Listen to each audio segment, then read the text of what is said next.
Hi, Steph. Are you on?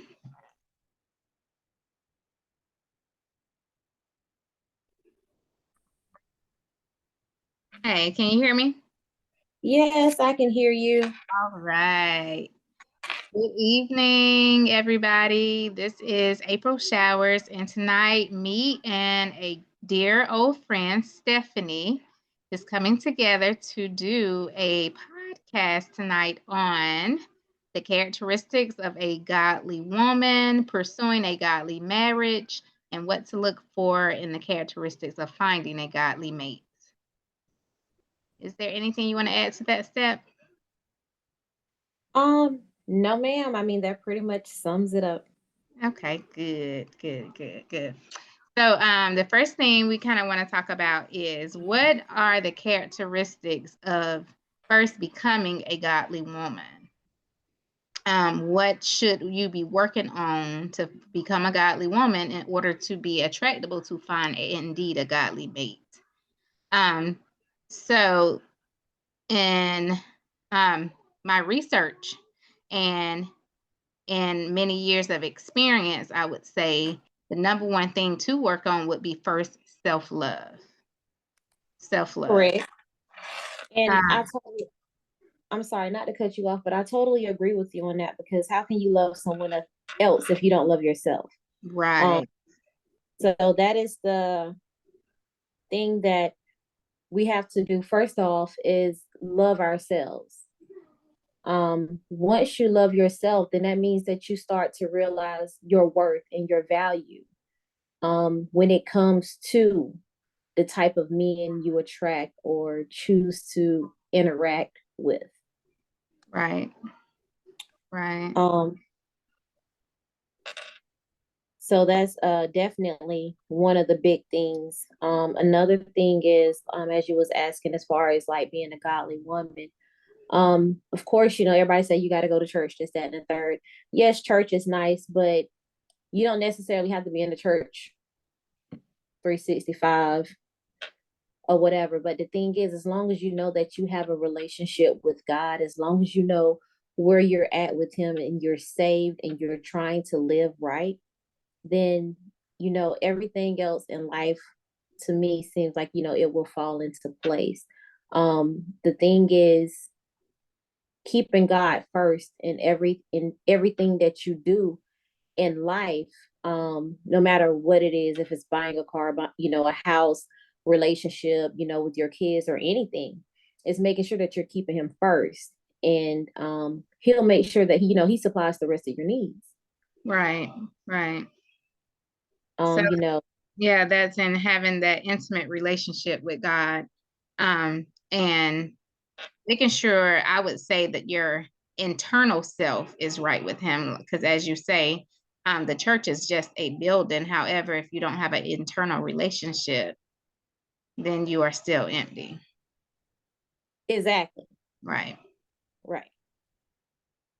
So, what else would you say is a good characteristic of finding a godly mate in order to be a godly woman, um, other than the self love? Um, I think it's a lot about how another characteristic is how you present yourself. Mm-hmm. A lot of us, don't get me wrong, it's nothing wrong with wearing, certain clothing, but you also have to think about the type of men that you're trying to attract.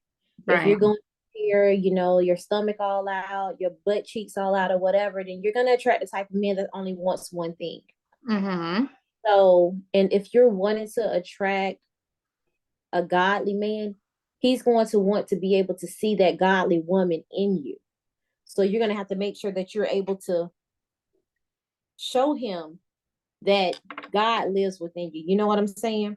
So, like I said, you can wear decent length shorts, you can wear tank tops or whatever, but it's just when you get to being too revealing where it sends off the wrong message.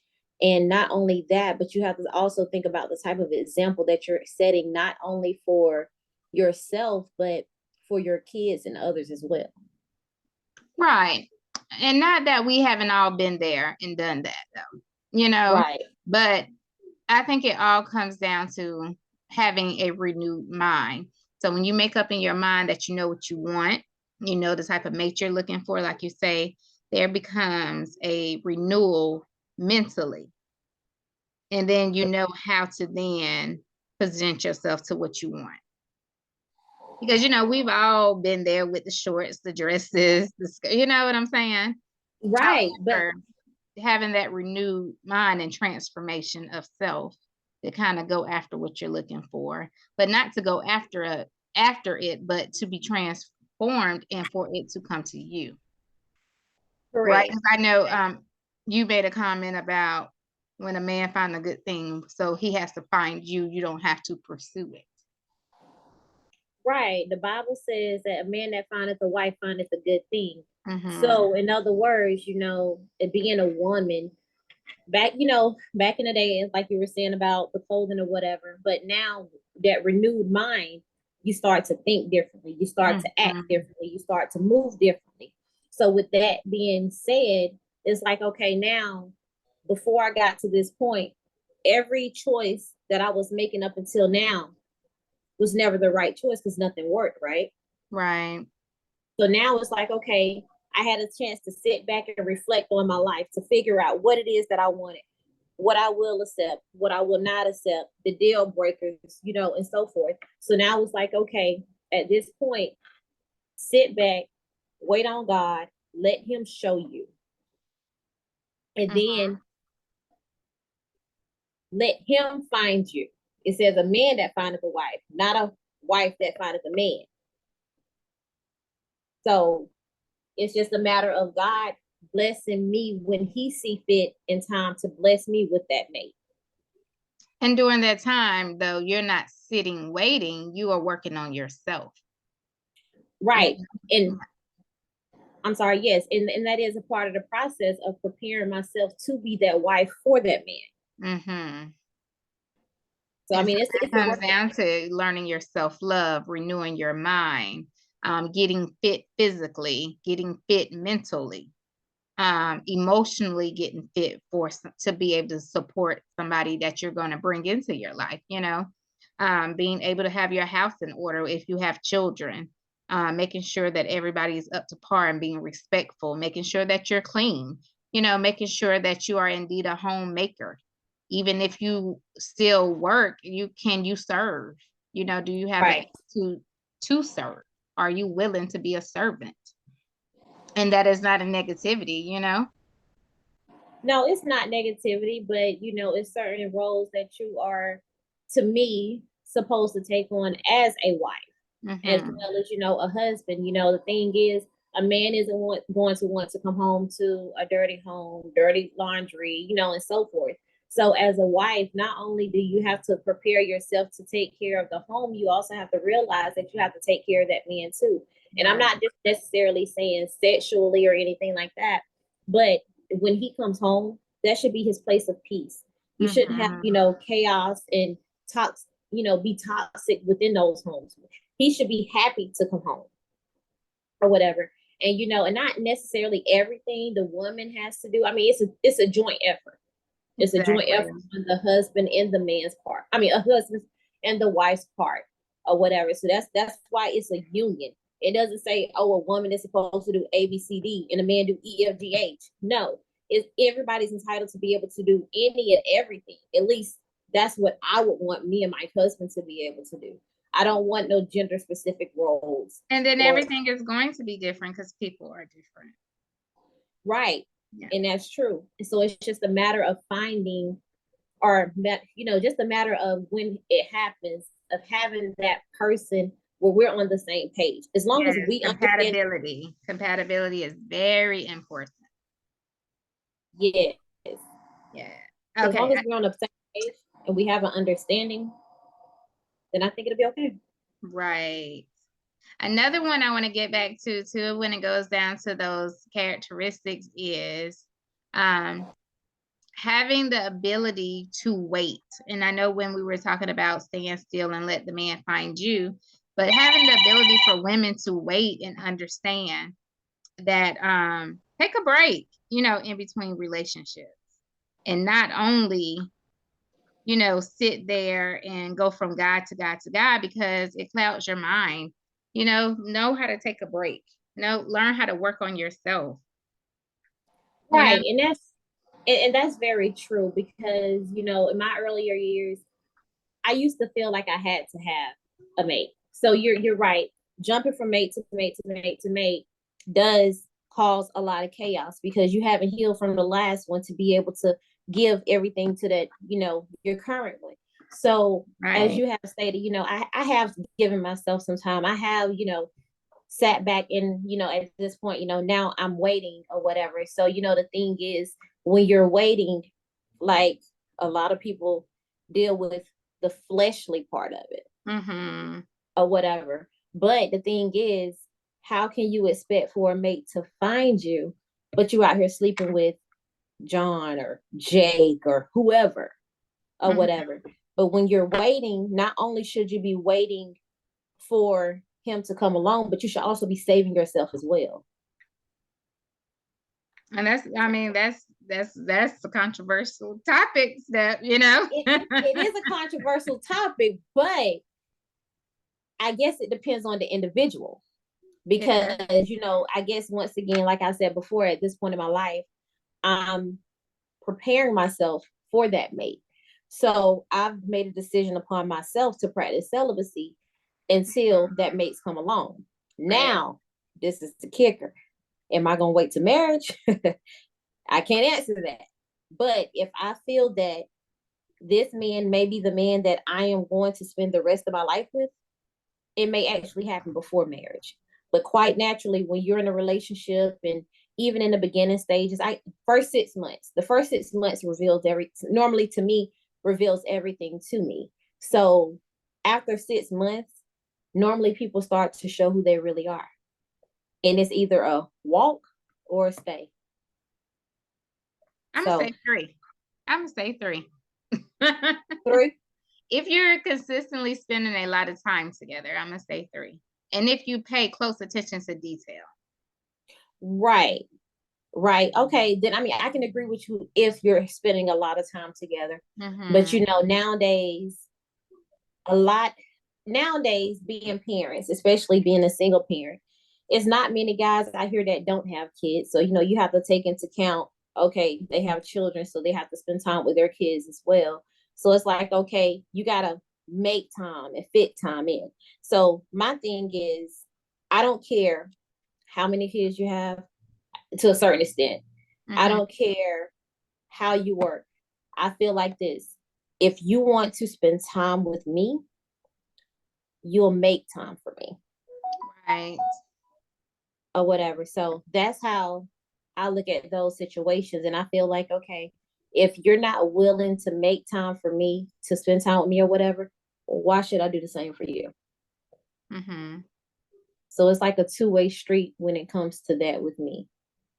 But it's like, I can't sit up here and force anybody to do anything. I don't want to force anybody to do anything, because at that point, then I feel like I'm begging.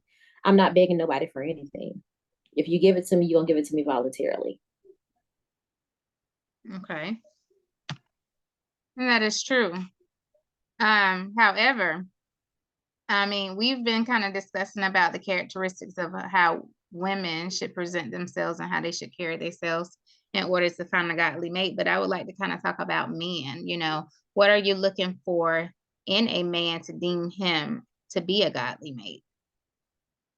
Well, for one, he has to love God for first and foremost, or whatever. He has to be a God-fearing man. Not only that, but he has to be a working man, because it normally nowadays it takes at least 2 people to be able to make a living. If he is a father, he has to be an active father, because if he's not going to take care of his kids, there's no way you can take care of my kids.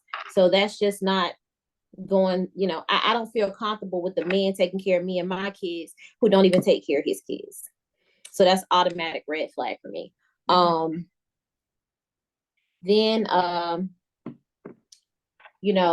he has to be willing to grow together, like mentally, spiritually, emotionally, physically, or whatever. Like, I would like for us to grow together. I don't want to get together and be content.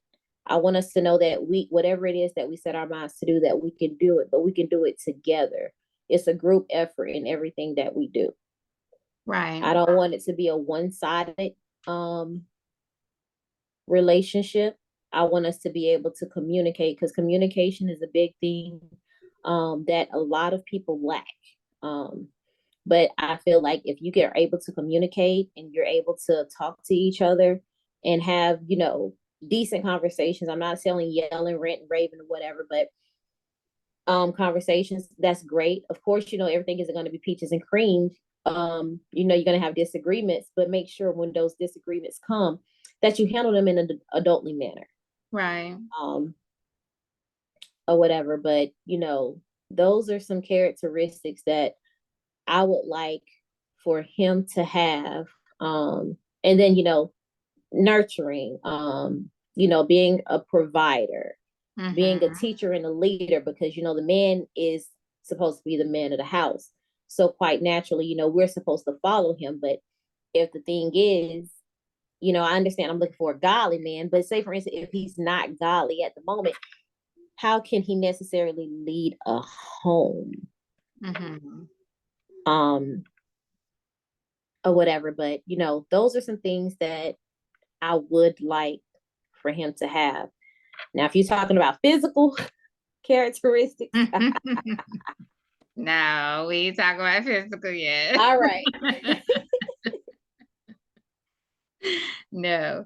However, I do agree with you when it comes down to having a strong leader and having someone who is willing to be a provider for his family. For scripture tells us that, a man who don't work don't eat. A man is a Right. provider. He's a leader.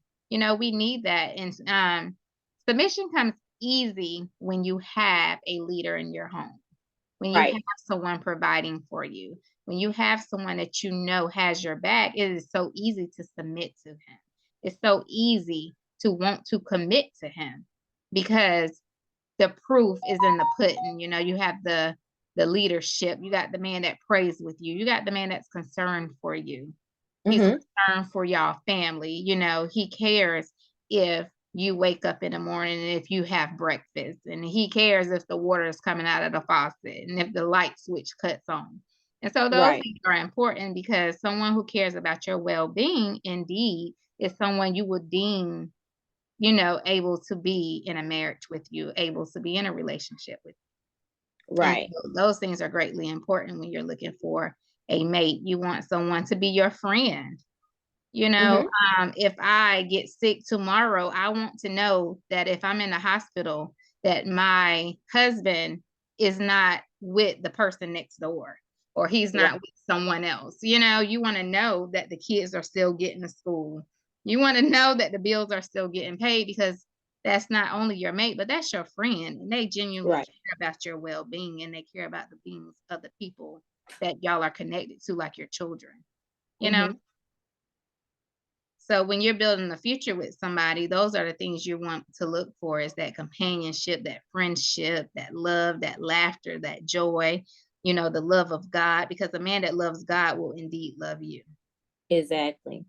Yeah. Another one that I want to bring up to is knowing the difference between lust, love, and a controlling man. What you think about that?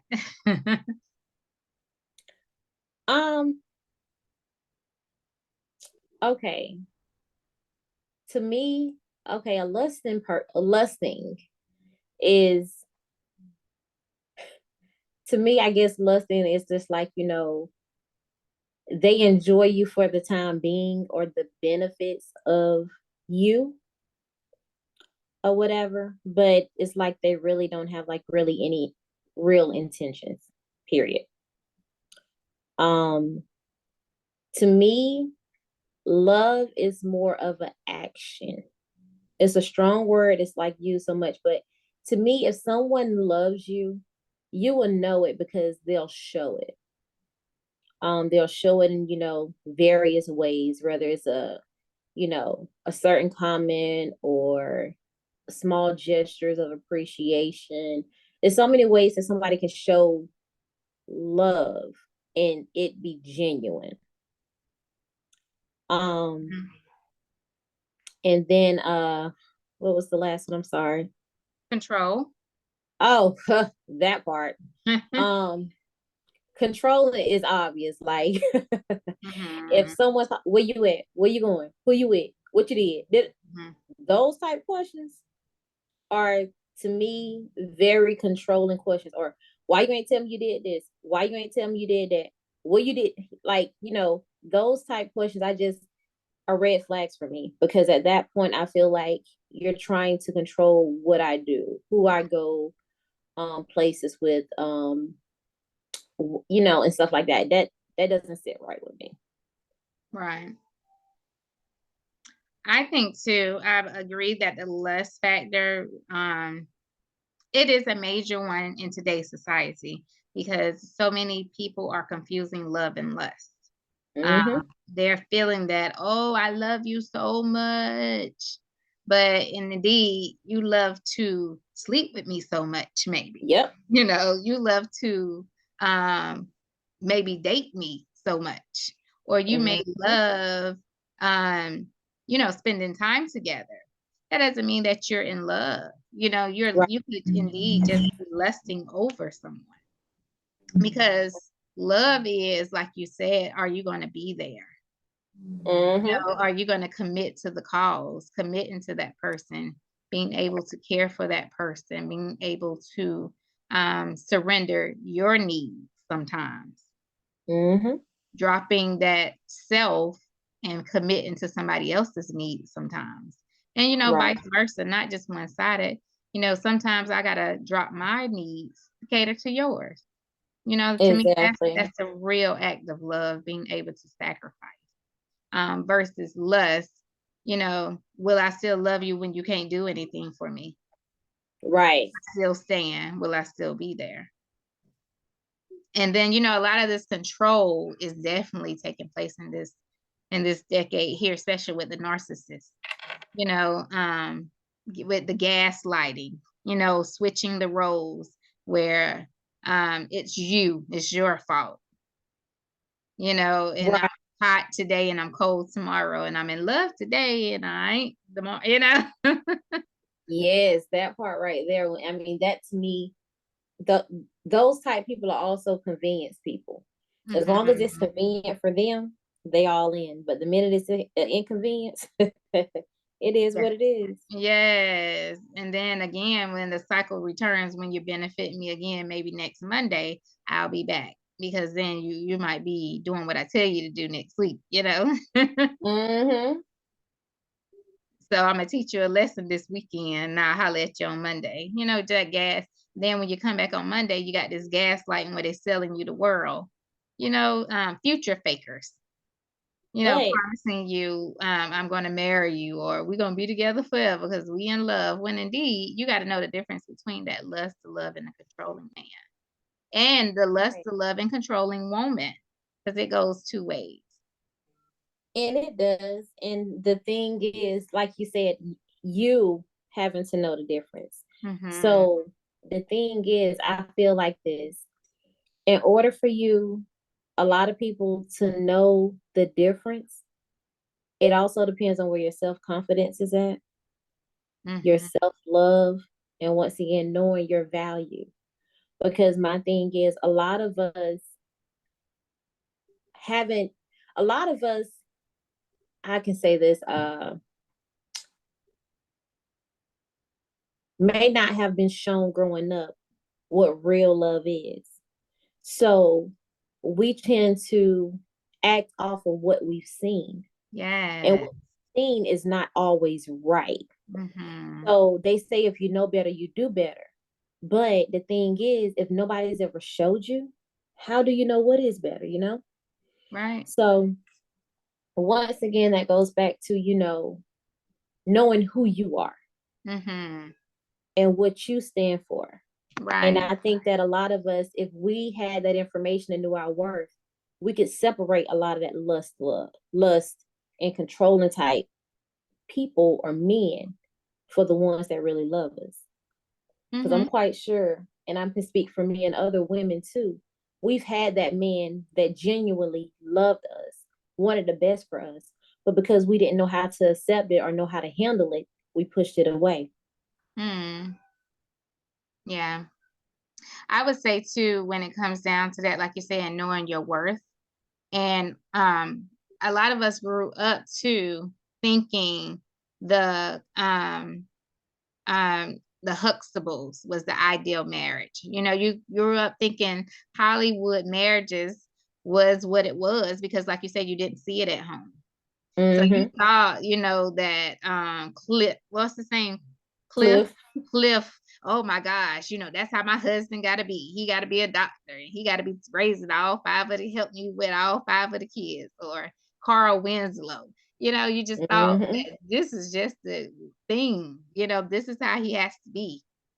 You know, I got to have a Stefan like on the Cosby. I mean, what was that? Family Matters. Family Matters, Carl. And so you wasn't prepared for the reality of America, you know, the real world where sometimes your husband's not going to be a doctor. However, he may indeed be a welder. You know, he may not make all this money and he may not have all this time. However, he still can be someone who can be great for you and the family. Exactly. And so, like you said, being able to prepare yourself for him, because you have some good guys out here, like you said, and that's ready to love you and cater to you properly and want to be there and dependable for you. So we have to prepare ourselves because we didn't know, you know, like you said, you didn't have really good examples growing up. Maybe you didn't really have any good leaders. So I would say in that time frame, it is time to be able to research, because anything that, whenever you're applying for a job that you really truly want and you want to keep, what you do, you get the credentials that's necessary. Right. You prepare yourself for that interview. You dress the part, you act the part, and then when you get that job, you play the part because you want to maintain and keep this position. And so that's the same way in the relationship. If you want this man, if you want to keep this, you need to be the position, because if you got someone that's good to you, you need to be good to them. Exactly. It's not one-sided. So, and a lot of things in today's society comes down to respect. You know? Oh my gosh. My gosh. That part. It's like respect is a foreign language now. And it's sad that it even has to be like that, but I don't even know how, well, I can't say how, but a lot of the respect, I think, has a lot to do with the music that we listen to. I mean, it's very degrading, it's very bashful, it's very some of it is very self-disrespecting. And then it's also a lot of music that allows men to disrespect us as well. So unless, once again, you're a strong-minded individual, then you may allow it a lot more than you should. I mean, like you said, disrespect can go both ways. Oh, absolutely. Absolutely. Or whatever. But like, once again, if you feel like you have to be disrespectful, then maybe you need to take a little bit more time out for self-evaluation. And one thing that I'm realizing too, when you find yourself constantly being disrespectful and disrespected, it is time to sit back and realize, if I have to be so disrespectful to this individual, I don't need them. Right. Because it's one thing to dislike somebody, but when you're getting to the point where you're being disrespectful and you're putting them down, it's one thing to not like me, but don't abuse me. You know what I'm saying? Right. Don't abuse me. Just let them go. If you don't like them, don't abuse them. Just let them go, you know? And it's okay. Yeah. And it is. And then the thing is, a lot of times I think some people may have or battle with that because they don't want to be alone. They rather, stay in a toxic relationship just to say they have somebody. Right. Which is sad, but And I it agree. happens, and it happens, and I can say I've been there, and it gets personal for me because sometimes that you want to be in a relationship too because you may have a family with that person. But it Mhm. comes down to if you can't be good to somebody, you don't need them Right, right. because you're Especially just like abusing them and messing them up for the next person, you know? right. And the thing is, especially if you're being good to them and they're Mhm. not being good to you, then yeah, that's definitely a problem because it's like, in the end, it's gonna end up tearing you down. Yes. Yeah. And then it's like at that point, you got to try to rebuild yourself back up again, Mhm. or whatever. But if you go ahead and nip it in the butt before it even gets that far, then it's not much rebuilding you have to do. You And then might it goes, lose yeah, somebody. it goes back to that too, taking a break. Because like you said, when you Hmm. break yourself down, it's not hard to come back off that. You're gonna have to take a break and renew yourself. You got to transform your mind, get yourself back on track. Because if you jump back into another relationship after that, here we go, finna to have some more damage. Right. You And it's damage on top of damage. And, Mhm. after so long, eventually you're not even going to know where to begin to even try to rebuild yourself because you're so broken. Mhm. And it's like, at that point, when you're that broken, a lot of people tend to blame it on everybody else. Oh, well, they did this to me. They did that to me. They did this and Mhm. they did that to me. But what did you do? Right. What did you do to try to correct it when they wronged you? What did you do to let them know how you felt or whatever? Like, Right. you have part in it too. You're just as involved as they are Mhm. because you didn't have to let it get that far. Right. And that goes back to the communication that you said, being a great communicator, being able to Mm. love yourself properly, being able to know the difference between junk food and a healthy meal in a person. And when I say junk food, something a quick and easy mate versus someone who's willing to work with you and someone who's willing to work to get you and indeed to work to keep you. Somebody who's willing to research you, you know, love on you, be able Right. to pray for you, get to know you on these dates, asking those important questions because he wants to learn you. He wants to know who you are for the long term, not just to get you home. He Right. wants to know. He want to be able to know when you 70 years old and y'all at a restaurant. My wife may be allergic to blank, blank, blank. You know, It- he may be that man that may have an EpiPen in his car because he know his wife may need it as a backup. So you want somebody like that you can depend on. Not right. somebody who's junk food and that's a quick, easy snack and, just want to see you maybe on Saturday night and not catch you maybe again on Tuesday. You don't want that. You want somebody who's going to be there, someone who's going to really actually care. Um, Right. Someone who is encouraging you to renew your mind, if you're not in a relationship yet, but he may be an encourager as a friend in this phase. You want to be able to appreciate those type of people, renewing your mind, self-love, being able to know how to take a break in between relationships, knowing the difference between the lust and the love and the controlling man, and definitely learning and knowing the difference between a narcissistic man or woman. Yes, Yeah. And definitely. is there anything else you want to add to this step before we kind of wrap it up? Um, no, I don't have anything to add, but I will say that you did give me some more insight on prepare myself. But other than that, No, no. no, you did good. You gave yourself insight. I appreciate you actually kind of leading and steering this conversation. So I felt like I was your passenger today, Oh, thanks. which is not a negative because I appreciate it. I love it, love it, love it. Yes, ma'am. And it's definitely always great to reconnect with a friend that I've known for many, many, many years. Oh gosh, yes. Let's not count.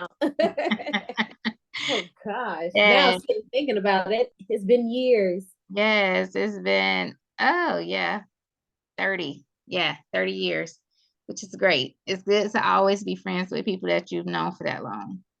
Yes, it is. Mm-hmm.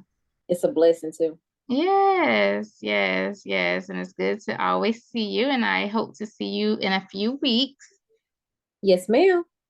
And I love you so much. And I appreciate you coming on to April Showers and helping me with this podcast. And when I text Steph and I was like, Steph, I need you to do this podcast. She was like, okay, no questions asked. Okay, what you want me to do? And I love that. And I appreciate you, girl.